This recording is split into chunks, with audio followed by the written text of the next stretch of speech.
वीरेंद्र कुलश्रेष्ठ एक बार फिर आपके सामने बैक पेन से संबंधित सीरीज़ लेके आया हूँ, जिसमें कि आपको मैं वो ये बताऊंगा कि क्या क्या पोस्चर्स हमारे गलत होते हैं जिसकी वजह से हमको बैक पेन रहता है। दो तरह की हैं, एक तो बैठ के हम क्या ऐसे काम करते हैं जिससे कि हमको बैक पेन का चांसेस रहते हैं ज़्यादा होने के, और खड़े होने पे हमारे कौन से पोस्चर्स गलत होते हैं जिससे कि बैक पेन होता है।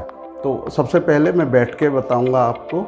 एक तो बैठने में ये है कि सबसे इम्पोर्टेंट चीज़, काफ़ी लंबे समय तक एक पोस्चर में हम लोग काम करते हैं। बहुत लंबे समय तक हम या तो बैठे रहते हैं या खड़े रहते हैं, तो हमको इस तरह से नहीं करना चाहिए। बीच बीच में आधे घंटा या 40 मिनट के बाद हम उठ के थोड़ा मूव कर लें, और अगर हमारा लगातार खड़े रहने का काम है तो थोड़ा सा हम बैठ जाएं। तो ये रेस्ट देना बहुत ज़रूरी है। ये कंटिन्यूअस हमको एक ही पोस्चर में 4 घंटे 5 घंटे तक जो लोग काम करते हैं वो ठीक नहीं है, वो हमारे लॉन्ग रन में बैक पेन होता है। इस सीरीज़ में ये इम्पोर्टेंट सीरीज़ है जिसमें कि मैं उन लोगों के लिए भी यूज़फुल है जिनके कि बैक पेन नहीं है अभी, और जिन लोगों को बैक पेन है उनको भी इसमें आराम मिलेगा, इसको जानकारी मिलेगी। इसमें क्या होता है कि हम लोग जब चेयर पे बैठते हैं तो सबसे इम्पोर्टेंट चीज़ हमको ये देखना है कि हमारी चेयर इस तरीके की होनी चाहिए कि जिसमें केशन नीचे होना चाहिए। अगर वो हमारा नी पोर्शन ऊपर होता है तो एक एंगल बनता है जो कि हिप पर हमको प्रेशर देगा, हमेशा रीढ़ की हड्डी के स्पाइनल कॉर्ड के ऊपर प्रेशर देगा, और उसको पेन हमारा परसिस्टेंट होगा। वहाँ लगातार हम अगर इस तरह से बैठते हैं तो पेन हमको होगा वहाँ। तो एक तो ये इम्पोर्टेंट है। इसके लिए दूसरा क्या होता है कि हमारा जो स्पाइनल कॉर्ड होता है उसमें एक कर्व होता है, आपने देखा होगा। तो उस कर्व को प्रेशर नहीं आए उसके ऊपर, तो उसको एक रेस्टिंग जिस पोजीशन में वो है उसी में ही हमें सपोर्ट मिले, इस तरह का हमको प्रयास करना चाहिए। तो उसके लिए क्या है कि हम एक कुशन का यूज़ कर सकते हैं। उस कुशन में आपको जो स्पाइनल कॉर्ड है उसके अंदर जो सपोर्ट मिलता रहेगा और हमको उसमें प्रेशर नहीं रहेगा, जिससे कि लंबे समय तक उसमें वर्क करने से उस पोस्चर में हमें तकलीफ़ नहीं हो। तो बैठ के एक तो ये हम लंबे समय तक इस पोस्चर में बैठकर या तो टीवी देखते हैं या हम कोई काम करते हैं, या काफ़ी समय तक इस तरह से हम बैठते हैं। इस पोर्शन में क्या होता है कि हमारा एल शेप ये बोला जाता है, इसका एल शेप की पोजीशन हो जाती है, और इसमें ये जो गैप है बीच में कूल्हे के और सपोर्ट के बीच में, ये एक खाली रहता है, जिससे कि उस पर पेन होने के प्रेशर रहता है, उससे पेन होगा। तो हमें क्या है कि इसमें एक और इसमें गड़बड़ ये होता है कि हम धीरे धीरे उसमें आराम की पोजीशन में आते जाते हैं, आगे को सरकते जाते हैं, और वहाँ पे गैप बढ़ता जाता है, और जो कर्व है वो अपोजिट डायरेक्शन में पुश होता है, जिससे कि पेन बढ़ने की संभावना है। और उसमें लगातार अगर प्रेशर बना रहेगा तो हमको एक कूल में अपने बैक पेन हमको होगा उसमें। तो यहाँ पे ये बात ध्यान देने की है कि कुछ लोग ये कहते हैं कि हम तो एक पिलो या कुछ कुशन लगा लेते हैं इस तरीके से, लेकिन उसको लगाने के बावजूद भी हमको कोई विशेष उसका फ़ायदा होता नहीं है।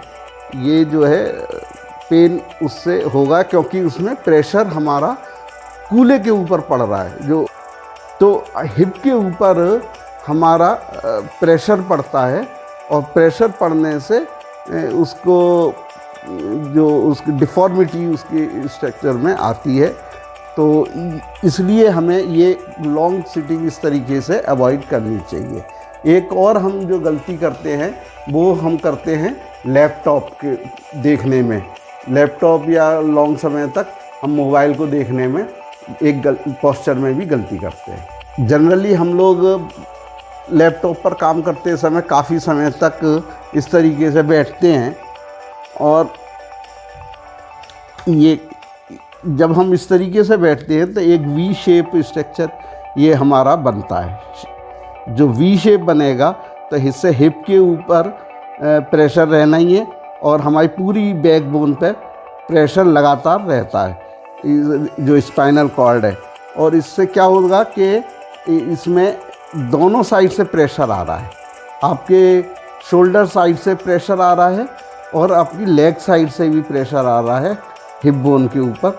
तो यहाँ पे जो हमारी टेल, स्पाइनल कॉर्ड की जो टेल है उसके इंजर्ड होने के बहुत चांसेस हैं और उसमें कंटिन्यूस दर्द भी होगा अगर इस तरीके से हम बैठेंगे, क्योंकि पूरा प्रेशर उसके ऊपर आता है।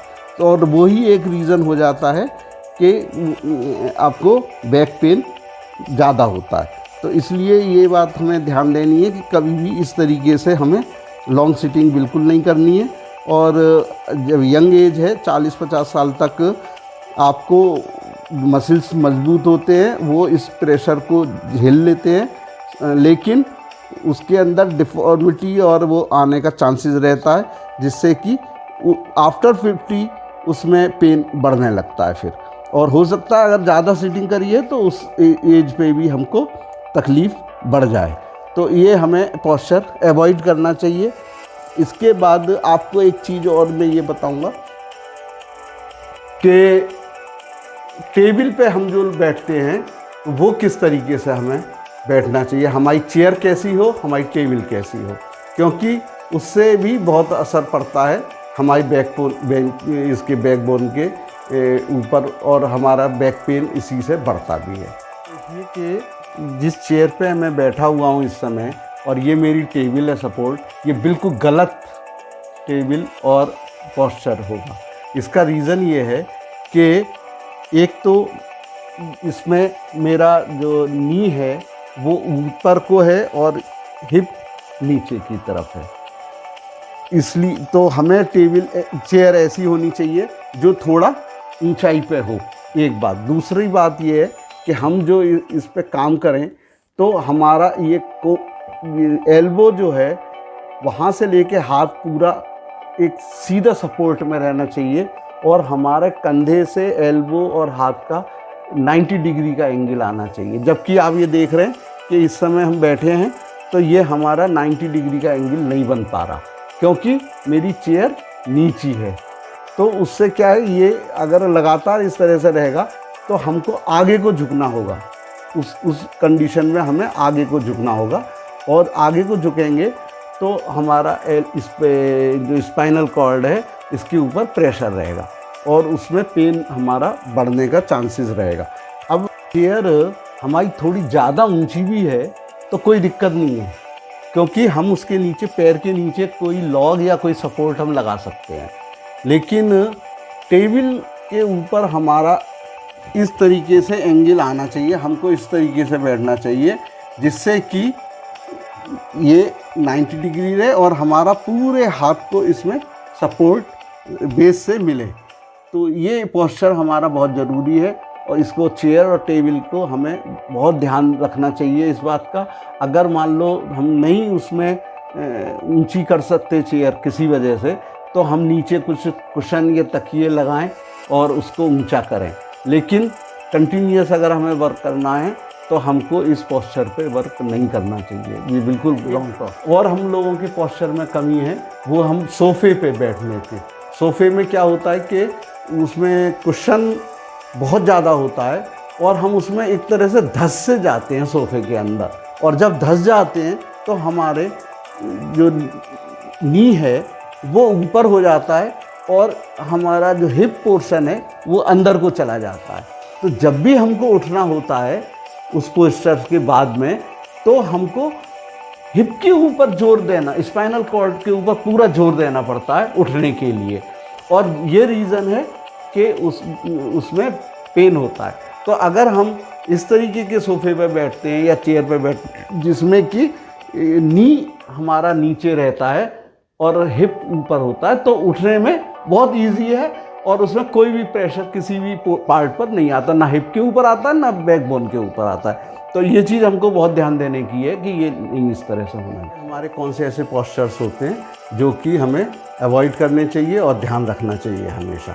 तो उसमें सबसे पहले तो मैं ये बताऊंगा कि कुछ लोग हमारे ऐसे होते हैं जो टीचर्स हैं या जिन्हें लेक्चर्स देना है या कोई सेमिनार अटेंड करनी होती है, वो एक काफ़ी समय तक अपने टेबल पर या चेयर के ऊपर इस तरीके से झुक के बातें करते हैं, मतलब वो पोस्चर रहता है उनको, या इस तरीके से वो उस बैक पे, चेयर की बैक पे हाथ रख के वो कई कई घंटे तक उसमें एक्सप्लेन करते हैं अपनी। ये इस तरीके से कंटिन्यूस जो वर्क करते हैं, तो इस पोस्चर को अवॉइड करना चाहिए, क्योंकि आप ये देख रहे हैं कि इस पोस्चर में या इस पोस्चर के अंदर हमारा जो बैक बोन है, स्पाइनल कॉर्ड है, उसके ऊपर कंटिन्यूस प्रेशर रह रहा है। तो ये हमारे लगातार अगर हम इस तरह का प्रेशर अपनी स्पाइनल कॉर्ड को देंगे तो 100% बैक पेन होने का चांस रहेगा। तो ये हमें ख़ास तौर से ध्यान रखना है, इस पोस्चर को अवॉइड करना है। इसके अलावा हम लोग जो खड़े होते हैं तो एक टांग पर जोर दे देते हैं, एक पैर के ऊपर जोर दे के खड़े हो जाते हैं, इस तरीके से खड़े हो गए तो हमारा एक पैर पे जो है, या इस तरीके से खड़े हैं, ये हमने लूज छोड़ा एक पैर को और दूसरे पैर के ऊपर वो कर दिया, या राइट पे हमने प्रेशर दे दिया, लेफ़्ट को हमने इस तरीके से करा, और काफ़ी देर तक हम लोग इस तरीके से खड़े होते हैं। तो इससे क्या है कि हमारे स्पाइनल कॉर्ड के एक पोर्शन में प्रेशर हो जाता है, वो शिफ्ट हमारा प्रेशर एक साइड में हो जाता है, और उसको ये भी एक बैक पेन का बहुत बड़ा कारण है। तो हमको जब भी खड़ा होना है, दोनों लेग्स के ऊपर इक्वल प्रेशर के साथ खड़ा होना है, कंटिन्यूस, हमें कोई लगातार हमको एक उस पर प्रेशर, एक साइड में प्रेशर नहीं देना चाहिए। लेडीज़ हैं, घर में काम करते हैं, किचन में खड़े हैं, तो वो ऐसे खड़े एक पैर पे प्रेशर दे के खड़े हो जाते हैं, तो वो भी उनका बैक पेन का एक बहुत बड़ा रीज़न है।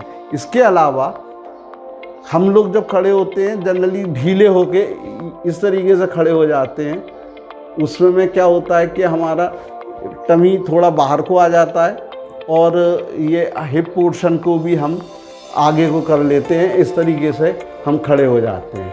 तो इसमें भी हमारा ये आप देखेंगे, आप खुद महसूस करेंगे अगर गौर करेंगे, तो ये स्पाइनल कॉर्ड के ऊपर इसमें लगातार प्रेशर है। तो हमको क्या करना है कि जो ये आपका हिप पोर्शन है, इसको बाहर की तरफ रहना, पुश करना चाहिए, और स्ट्रेट पोस्चर रहे, और टमी जो है अंदर की तरफ प्रेस करके रहे। आप ये जो हम बेल्ट बांधते हैं बैक पेन के होने पर, उसका रीज़न भी यही है कि हम टमी को प्रेस करते हैं और वो मसल्स जो हैं उसको सपोर्ट करती हैं। जब हमारे स्पाइनल कॉर्ड के आसपास के मसल्स सपोर्ट नहीं इतना कर पा रही हैं, तो हमको बेल्ट बांधकर जो अपने टमी की जो मसल्स हैं उसका प्रेशर हम उसको देते हैं। तो ये उसका रीज़न रहता है, और उसके एक्सरसाइज वगैरह करके हम अपनी उन मसल्स को वापस रिगेन करते हैं और उनको स्ट्रेंथ देते हैं। तो ये हमारा बैक पेन में इस तरीके से उसमें फ़ायदा होता है, उसका ये तरीका है। तो ये आप अगर ये पोस्चर्स का आप ध्यान रखें तो बैक पेन का में बहुत रिलीफ भी रहेगा, और जिनको नहीं है उनको होगा उम्मीद नहीं। तो हमें अपने खड़े होने बैठने में बहुत ध्यान देने की ज़रूरत है। तो ये मैंने पूरा, आपने मेरा वीडियो देखा, काफ़ी इम्पोर्टेंट वीडियो था, ये गौर से देखने का था। तो इससे आपको क्या सुझाव हैं, आप हमें राय दीजिए अपनी, और इसको शेयर कीजिए, लाइक कीजिए और सब्सक्राइब कीजिए। Thank you. आप अपना बहुत ध्यान रखिए। नमस्कार।